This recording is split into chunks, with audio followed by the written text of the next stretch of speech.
Good evening and welcome to Tucker Carlson Tonight. Sometimes a single picture so perfectly crystallizes a moment that you want to hang in a museum as a testament to history. Dorothea Lange's photographs of migrant farm workers from the 1930s were like that. They captured the suffering of the Great Depression more powerfully than any government report ever could. The image of the second flag raising over Iwo Jima was so powerful that we cast it in bronze to commemorate the grit and courage of our Marines in the Second World War. Those images summed up entire periods of American life. So what sums up ours? What picture tells our story? Well, tonight we've got it for you. Decades from now, our descendants will look at this one image and know what it was like to live in America in the year 2020. We'll show it to you in just a second. But first, some context. Gavin Newsom is the governor of California, our largest and for a long time our most prosperous state. About 40 million people live in California. So far, 2 of them under the age of 18 have died of the COVID-19 virus. So naturally, Gavin Newsom has shut down the entire state. Businesses are shuttered, people wear masks even as they eat. Large groups are forbidden to congregate. Thanksgiving itself is on its way to being canceled. It's a tough way to live, but Californians have no choice. This is science, people. And Gavin Newsom is California's epidemiologist in chief. He commands obedience, and the serfs obey. With that in mind, the San Francisco Chronicle broke a pretty amazing story this week.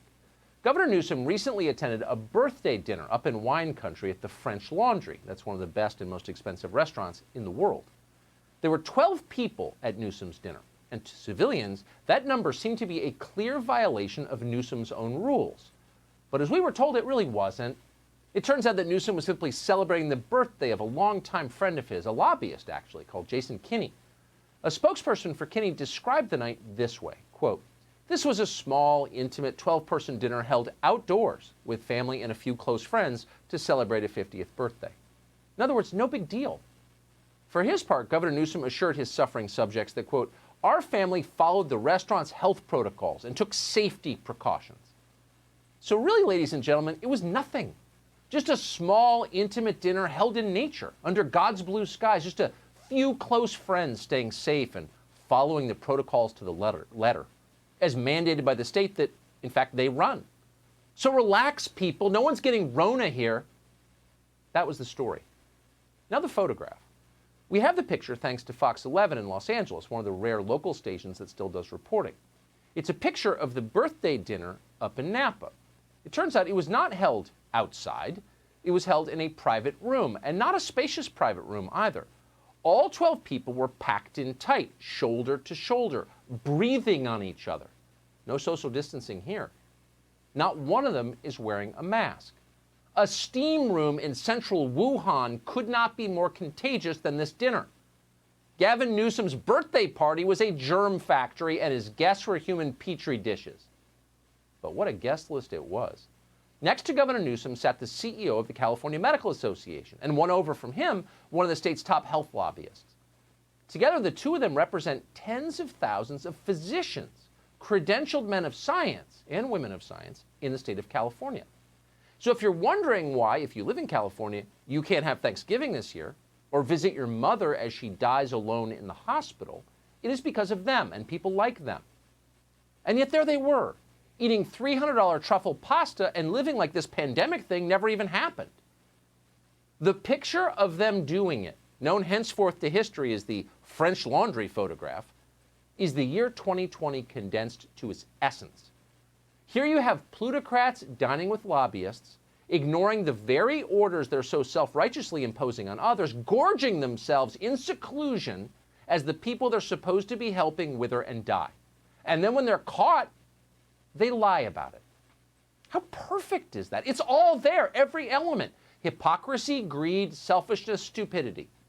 This is our national moment in a single picture. Move over, Dorothea Lange. So what's Gavin Newsom's explanation for this picture? Well, in the interest of equal time and fairness, we're going to show it to you now. I made a bad mistake. Instead of sitting down, I should have stood up and walked back, got in my car, and drove back to my house. Instead, I chose to sit there with my wife and a number of other couples that were outside the household. And you can quibble about the guidelines, et cetera, but the spirit of what I'm preaching all the time was contradicted, and I got to own that. And so I want to apologize to you. Oh, yeah. When I saw it, I should have just walked out, got in the car, and driven home.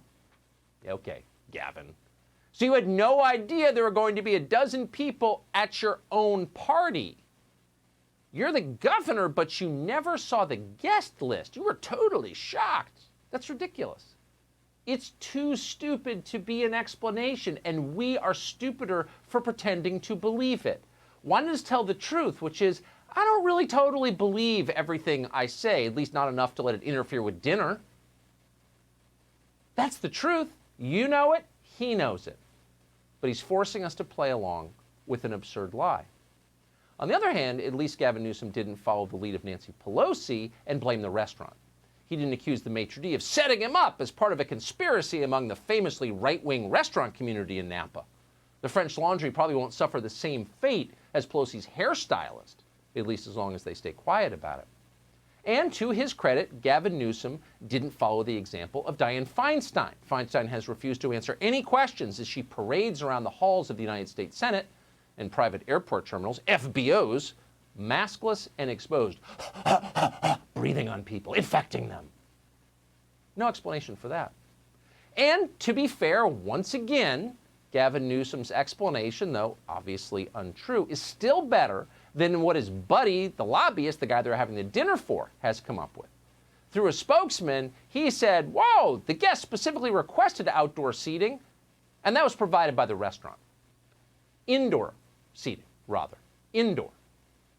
That's what they really were doing. He's saying they were outdoors, but now we have a picture showing that, and he's still claiming it. No, it was outdoors. In other words, ignore the walls and the roof. What looks like inside was actually outside.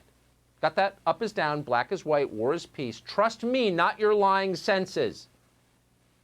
If only the criminal paddleboarders had thought of that. This spring, police in California hunted down a lone man paddleboarding in the Pacific Ocean. He was off the coast of Malibu, probably infecting the seals. They saw this, they got him boats, they alerted the Coast Guard, and then sheriff's deputies put this criminal in handcuffs. They arrested him and threatened him with 6 months in prison for breaking Corona law. And the media in California treated it like it was totally normal. Across the coast in California, fines and handcuffs for banned behavior. High-speed pursuit! One man arrested in Malibu for paddleboarding in the Pacific, while 22 sunset seekers in SoCal were cited for trespassing on closed beaches. They literally put him in handcuffs for paddleboarding alone. They didn't even claim it was a threat to marine life. They didn't even make up a pretext. They just did it, and like seals, everyone applauded. So the paddleboarder gets arrested. Gavin Newsom gets to dine in peace. What's the lesson here? You know the lesson. If you want to live like a human being, you got to get elected to something, and then you can break your own rules. Otherwise, don't even think about it. Here's LA Mayor Eric Garcetti explaining how he will handle people who don't obey. This has really been marvelously embraced by 99.9% of people. We see it in the traffic data, we see it in the cell phone data, but we're going to hunt down that last 0.1% and say, you got to get inside, you got to cut it out, and you got to distance. Yeah, you got to cut it out, you got to get inside, you got to distance. And if you don't cut it out, Eric Garcetti will cut your power, just like they do in China. No utilities for you, Corona felon. If you want to break the law, if you have an unscratchable itch, go ahead and loot Target or torch a fast food franchise or beat up an old lady. That's federally protected political speech. But authentic human contact? No, only the ruling class gets that. So what is this exactly? It's hypocrisy, of course. That word's not big enough. This is not conventional hypocrisy. This is, let's stop lying, an act of hostility against the population of the country. They despise you, they're flaunting it. This is how people who don't like you behave. They force you to do one thing, they do another, they get caught, they're not embarrassed, and they keep forcing you to do the thing they're not doing. That's an act of hostility. They don't like you. Last month, for example, we learned that Gavin Newsom was sending his own children to private school. He made sure they could get in-person classroom education. And of course he did. They're his kids. He loves them. And Newsom knows what we all now know, that children don't learn anything by remote, sitting at home on a computer screen. It hurts them. At best, it makes them weird. They don't learn a thing. At the same time, he was sending his own children to class in a real school. Public school districts, which he's in charge of, all over the state of California remain closed because he ordered them closed. Why did he do that? We never learned. There was no science. He didn't bother to explain it. School children don't face a meaningful risk from this virus. When children contract the virus, CDC data show that their survival rate is over 99.99%. And that's not a TV term. In this case, it's a scientific term, literally 99.99%. Teachers and other adults under the age of 70 have between a 99.5 and a 99.9% chance of surviving. Again, not estimates, real numbers from the federal government. That's science, but nobody cares about science anymore. A few hours ago, the mayor of New York announced he was shutting down the nation's largest school district. Not because children are in peril or suddenly becoming ill in huge numbers, they're not. De Blasio did this because a rolling 7-day average of positive coronavirus tests in New York City went over 3%. Not deaths, not hospitalizations, positive tests, which in the overwhelming majority of cases mean nothing. So that's insane, obviously, but it's accelerating. Washington's Governor Jay Inslee says, we're going to have to cancel Christmas, but we're going to do it in the name of love.